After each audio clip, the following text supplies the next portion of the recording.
Chers amoureux d'écriture et de littérature, bonjour. Je suis Amandine Chinyama, l'animatrice de la première édition du festival Beaucoup. Un festival qui se tient depuis vendredi à l'Académie des Beaux-Arts à Kinshasa. Et sincèrement, c'est juste fou ce qu'il se passe ici. En effet, la population congolaise a répondu chaleureusement présent de tout âge, de tout horizon. Ils sont venus assister à des conférences de qualité comme les droits d'auteur, des ateliers d'écriture, comment écrire un poème acrostiche et surtout aussi des présentations de livres en présence des auteurs. Une occasion pour les lecteurs de poser directement des questions donc à l'auteur des livres et surtout de se faire dédicacer leurs livres. Nous sommes au 3e jour de cette escapade au pays de la littérature et nous atterrissons tout doucement. Raison pour laquelle nous avons décidé de prendre un temps d'échange avec notre invitée de marque, Michaela Wong, l'auteur du livre Rwanda Assassins sans frontières, un livre qui est paru en français le 12 avril dernier. Et aujourd'hui, on va simplement prendre le temps de revenir sur ses impressions. Ça fait 20 ans, comme elle l'a dit, qu'elle revient au Congo. Donc, avoir ses impressions sur sa participation au festival et surtout sur comment la population congolaise a accueilli son livre. Michaela, comment vas-tu? Très bien, merci pour l'invitation. Pour moi, c'est vraiment génial d'être de retour ici.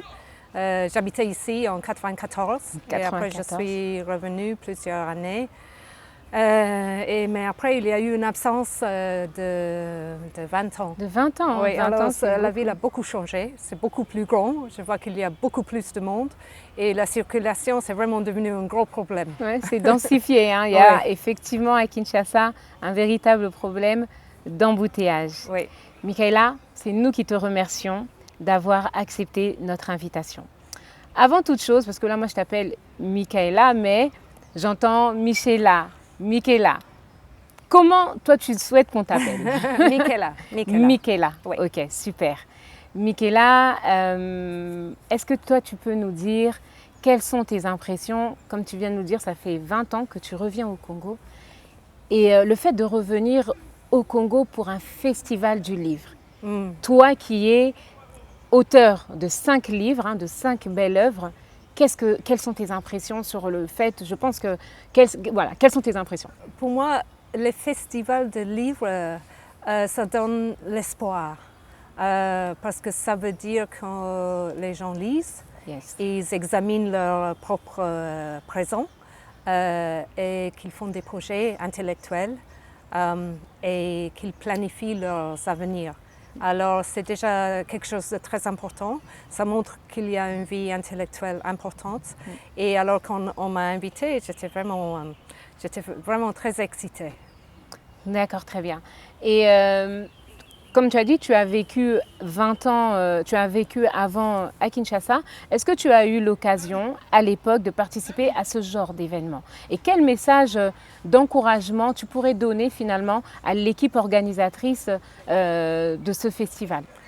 Quand j'étais là, c'était les dernières années de Mobutu. De Mobutu, effectivement. Et on voyait vraiment que c'était un régime qui était en train de mourir. Et il y avait l'ancien Premier ministre Étienne Tshisekedi et souvent il déclarait les villes mortes et l'un après l'autre. Et vraiment, on avait, à un certain niveau, on avait l'impression que Kinshasa était une ville morte. C'est devenu vraiment une ville morte, plus de Et vie. alors, c'est plus une ville morte. Aujourd'hui. C'est ça que je vois autour de moi, je vois que ça bouge. Exactement. C'est chaud, ça bouge, il y a beaucoup de monde, on fait du business et ça c'est bien. Une population en expansion, de business et la jeunesse. Durant ce festival, tu as pu être au contact de cette jeunesse? Est-ce qu'ils sont venus vers toi? Quelle a été finalement tes impressions avec la rencontre du public? Parce que j'ai bien dit tout à l'heure de tout âge, de tout horizon. Qu'est-ce que tu peux dire sur ce... Pour moi, c'est très intéressant parce que mon livre est sorti en anglais au début. Il y a 2 ans. Et évidemment, la plupart des Congolais ne lisent pas l'anglais. Alors, ça fait 2 ans, le livre existe. Il raconte des choses sur le Rwanda, sur le passé du FPR, sur Paul Kagame. Mais j'ai pas réussi à avoir une conversation avec le public francophone africain. Et avec la sortie de ce livre en français, ça me permet d'avoir ce type de conversation, de débat. Alors c'était très bien les premiers 2 jours. J'ai eu beaucoup de conversations avec des gens âgés, jeunes, politiciens, activistes, étudiants. Et pour moi, j'apprends beaucoup, hein, parce que moi, j'ai eu beaucoup de contacts avec les Rwandais, surtout en exil, qui ne sont pas du tout contents de ce qui se passe à Kigali. Mais au niveau de la communauté congolaise, beaucoup moins. Alors, comme ça, je m'informe et je commence à comprendre ce qu'on dit, ce qu'on pense ici. D'accord. Et d'après toi, comment ils ont reçu finalement ce livre? Comment la population congolaise a reçu donc ce livre Rwanda, Assassin sans frontières? Est-ce que le bilan pour toi il est positif, il est négatif? Bon, je pense qu'il faut dire qu'ils n'ont pas eu le temps de le lire. C'est un gros livre, c'est solide, il y a beaucoup de matériel là-dedans, il y a des choses qui sont déjà connues. Il y a des rapports qui ont été déjà publiés, mais il y a beaucoup de témoignages qui ne sont pas très bien connus, surtout des proches de Paul Kagame, les anciens dirigeants du Rwanda qui maintenant sont en exil, qui sont chassés par ces escadrons de mort, qui l'ont connu comme enfant, comme jeune combattant. Et je pense que ça, c'est le matériel qui va être très fraîche et très intéressant pour les Congolais. Des informations fraîches et intéressantes qui vont nous permettre finalement de comprendre le mode de fonctionnement du mouvement FPR, c'est ça? Parce que je pense ici, on connaît, on sait beaucoup de choses sur le FPR et sur leur relation et leur intervention du Rwanda dans le Congo, mais peut-être on sait un peu moins sur le passé et l'histoire du FPR, d'où les gens qui ont fondé ce mouvement, d'où il vient, pourquoi ils sont comme ils sont, les expériences qu'ils ont eues dans les camps de réfugiés à l'extérieur et comment le caractère de Paul Kagame s'est établi. Ok, d'accord. Donc effectivement, on en apprend plus sur les fondateurs, sur leur background, leur éducation, pourquoi finalement ils sont devenus comme ça. Mais aussi on apprend pourquoi ils sont plus d'accord entre eux. Parce que c'est une chose qu'on oublie toujours. Je pense que Kagame, il est contesté pas seulement à l'étranger et pas seulement par l'opposition Hutu, mais il y a aussi, parmi son propre FPR, il y a eu beaucoup de monde qui n'était pas du tout content de la manière qu'il conduisait sa politique, qui l'ont contesté et qui ont fini en prison, ou ils se sont fuis en exil, ou ils se sont fait assassiner. Tu penses que vraiment il est contesté vraiment dans la communauté internationale? Ça dépend des pays. Voilà. Et je pense que c'est en train de changer. Parce que ce que je dis toujours, j'ai l'impression que les États-Unis, qui soutenaient d'une façon très importante le Rwanda et le régime du FPR, maintenant ils ont vraiment ils ont un peu changé leur position. Et ça, c'est grâce au enlèvement de Paul Rusesabagina, mais aussi grâce au fait qu'on est très conscient que M. Kagame est en train de soutenir le M23 dans l'Est du Congo. Et que vraiment, il sème le désordre et dans la région des Grands Lacs. Elle est en train de déstabiliser toute une zone très importante de l'Afrique. Exactement. Et je pense qu'aux États-Unis, on est très conscient de ça. Un peu moins... Bon, chez moi, en Angleterre, on a oui. pris une position très bizarre. Pour moi, je trouve que c'est très bizarre à la rencontre du Rwanda parce qu'on a décidé qu'on veut envoyer les demandeurs d'asile qu'on ne veut pas accepter chez nous, on va les envoyer au Rwanda. Qui me semble vraiment une bizarre, surréel même projet parce qu'on sait que c'est un tout petit pays, très pauvre, surpeuplé. Mais à cause de ça, on est devenu très silencieux au sujet des droits de l'homme au Rwanda et de ce que le Rwanda est en train de faire dans le Congo de l'Est. Exactement. Et à la fin, bien sûr, il y a la position de la France qui, elle compte sur les militaires rwandais pour protéger ses intérêts à l'extérieur, surtout au Mozambique. On voit l'installation du Total et Macron compte sur le Rwanda pour protéger cette installation importante. Alors je pense à cause de ça, il y a plusieurs pays qui ont des intérêts très spécifiques et Rwanda a compris ses intérêts et il offre ses services à ces pays-là, à l'Occident. Ouais. Tu dévoiles énormément de secrets effectivement dans ce livre. Est-ce que tu as peur? Bon, on ne peut pas prendre à la légère la situation avec le gouvernement du Rwanda parce qu'on sait qu'il envoie des agents partout un peu dans le monde et que ses ennemis, les ennemis de l'État, comme il le considère, sont souvent ciblés. Il y a eu, dans les pires cas, il y a eu des assassinats. Et moi, je suis conscient que ils ne sont pas contents de ce que je viens d'écrire. Et je vois ça sur Twitter et sur les réseaux sociaux. Sur les réseaux sociaux. Je peux voir la réaction tous les jours, okay. chaque jour. Chaque jour. Mais en même temps, il faut dire que je pense que comme Européenne, je suis très protégée. Okay. Et c'est vraiment les journalistes africaines qui sont le plus en danger. En danger, ouais. Mais effectivement, en tant que membre de la communauté européenne, il y a quand même certaines protections qui fait que on peut te protéger. Très bien, Michaela. Et si on revient sur ton séjour ici à Kinshasa, tu es ici pour combien de temps finalement? Tu repars quand? Et surtout, quand tu repars avec quoi? De l'espoir, de la joie? Qu'est-ce que tu te dis après avoir participé au festival Beaucoup? J'ai encore 10 jours ici à Kinshasa. Pour moi, ça fait une longue visite et je suis très contente parce que je veux rouler un peu en ville et revisiter les individus que je connaissais parce qu'il y en a quand même toujours ici. Parler un peu du passé, mais aussi écouter leurs analyses. Je veux aussi visiter les endroits que je connaissais, très bien, mais qui ont beaucoup changé. Comme j'aimerais bien peut-être aller à Maluku, manger du poisson. Du poisson, exactement. J'aimerais bien visiter l'hôtel Pullman, qui était à l'époque, c'était l'Intercontinental. Et c'est là-bas que j'ai vu l'AFDL, les Kadogo, les jeunes rebelles de l'AFDL. Ils sont arrivés un jour, j'attendais là avec des journalistes parce qu'on savait que les AFDL allaient saisir le Kinshasa, la ville. Et ils sont arrivés un jour et c'était la fin, c'était la chute de Mobutu. Et bien sûr, j'aimerais bien aussi aller sur la colline, peut-être voir un peu le fleuve. Le fleuve Congo. D'accord. Ouais. Et quel mot d'encouragement tu pourrais dire donc, aux initiateurs de Beaucoup pour les prochaines éditions? Quel mot d'encouragement? Moi, j'ai beaucoup visité les festivals de livres, mais jamais ici à Kinshasa. Alors, pour moi, c'est la première fois.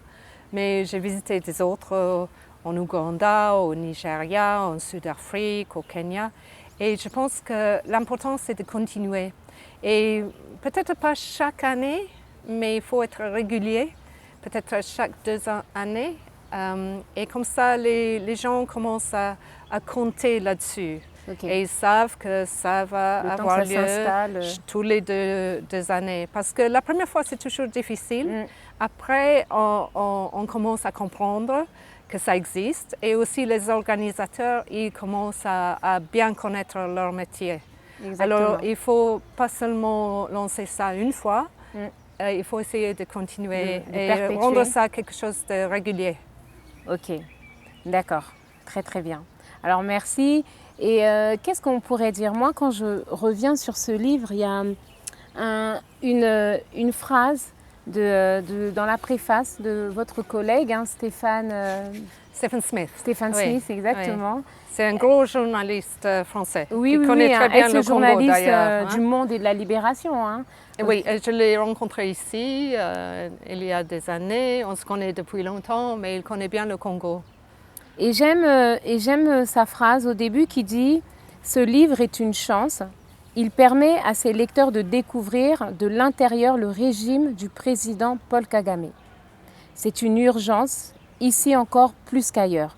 Parce que depuis bientôt 30 ans, la France voit le Rwanda avant tout dans le miroir du rôle controversé qu'elle a joué dans le génocide de 1994.